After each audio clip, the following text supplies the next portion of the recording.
வணக்கம் நண்பர்களே. டிஎன்பிஎஸ்சி தேர்வுக்கு தயாராகிட்டு இருக்கீங்களா? அப்போ வாங்க, மார்ச் 22 மற்றும் 23ஆம் தேதிகளுக்கான மிக முக்கியமான நடப்பு நிகழ்வுகளை தேர்வு நோக்குல வேகமா அலசி ஆராய்ஞ்சிடலாம். முதல்லே ஒரு முக்கியமான கேள்வி. உலகத்திலே தீவிரவாதத்தால ரொம்ப பாதிக்கப்பட்ட நாடு எது தெரியுமா? இப்போ வந்திருக்கிற புது ரிப்போர்ட்ல ஒரு ஆச்சரியமான திருப்பம் இருக்கு.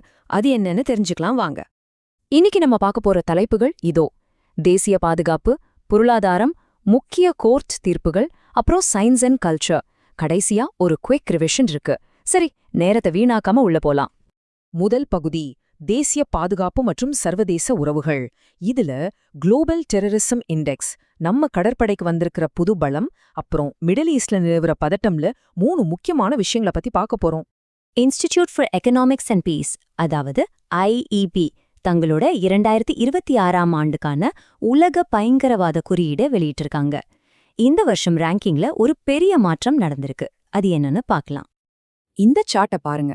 ஹிஸ்டரியிலேயே ஃபர்ஸ்ட் டைமா பாகிஸ்தான் இந்த லிஸ்ட்ல இடத்துக்கு வந்திருக்கு. இது அவங்க நாட்டு பாதுகாப்பு சூழலை பத்தின பல கேள்விகளை எழுப்புது.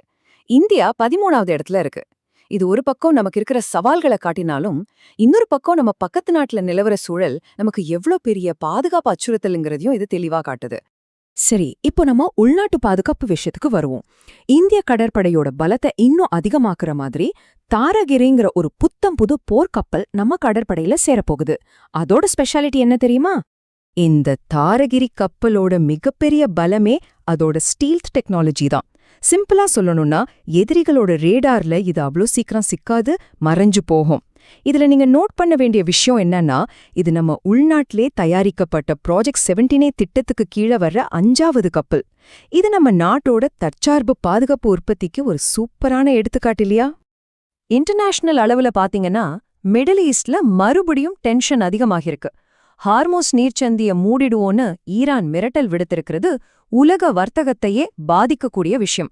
குறிப்பா இந்தியாவோட கச்சா எண்ணெய் சப்ளைல என்ன மாதிரியான பாதிப்பு வரும்னு நம்ம அரசாங்கம் உயர்மட்டத்துல ஆலோசனை பண்ணிட்டு இருக்காங்க. இதோட சேர்த்து இஸ்ரேலுக்கும் ஹிஸ்புல்லாவுக்கும் நடக்கிற மோதல்களும் அந்த பகுதியில ஸ்திரத்தன்மையை கேள்விக்குறியா ஆக்கியிருக்கு.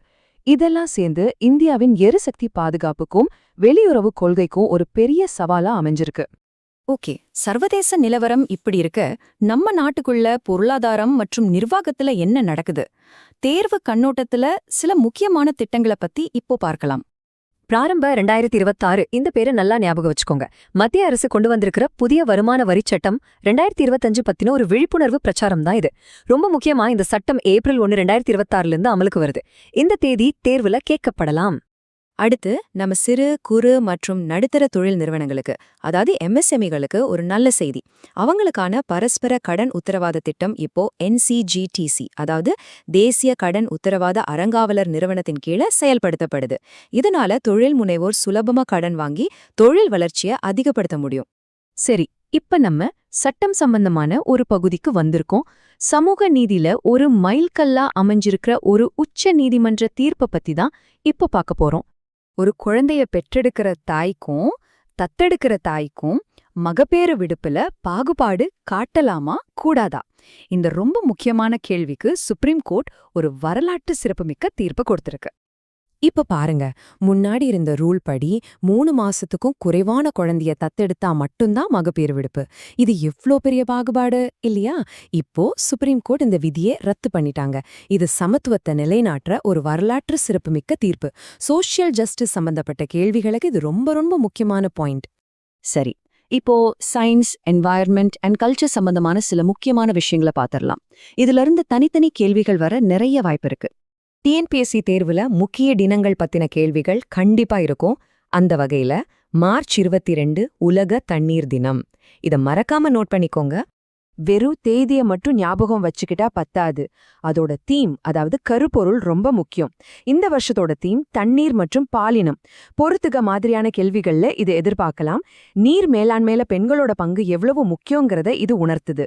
சயின்ஸ் அண்ட் டெக்னாலஜியில இருந்து ஒரு புது வார்த்தை, அக்ரி பிவி. அப்படின்னா என்னன்னா, ஒரே இடத்துல விவசாயமும் பண்ணலாம், அதுக்கு மேல சோலார் பேனல்ஸ் வச்சு கரண்ட்டும் எடுக்கலாம். யோசிச்சு பாருங்க, நம்ம நாட்டோட உணவு தேவையும் பூர்த்தியாகும், அதே நேரத்துல பசுமை ஆற்றலும் கிடைக்கும். இது ஒரு அற்புதமான டெக்னாலஜி. கலாச்சார பகுதியில சருஹுல் திருவிழா பத்தி தெரிஞ்சுக்கணும். இது ஜார்க்கண்ட் மாநிலத்துல பழங்குடியின மக்களால கொண்டாடப்படுற ஒரு வசந்த கால பண்டிகை. இதுல அவங்க இயற்கையையும் மரங்களையும் வழிபடுவாங்க. சோ மாநிலம் ஜார்க்கண்ட், திருவிழா சர்ஹுல். சரி, நாம இது வரைக்கும் பார்த்த எல்லா விஷயங்கள்லயும் இருந்து ரொம்ப முக்கியமான பாயிண்ட்ஸ் மட்டும் இப்போ ஒரு தடவை வேகமா ரிவைஸ் பண்ணிடலாம். இது உங்க கடைசி நேர ரிவிஷனுக்கு ரொம்ப யூஸ்ஃபுல்லா இருக்கும். இதோ பாருங்க, இன்னைக்கு நாம பார்த்ததோட டாப் 5 பாயிண்ட்ஸ்.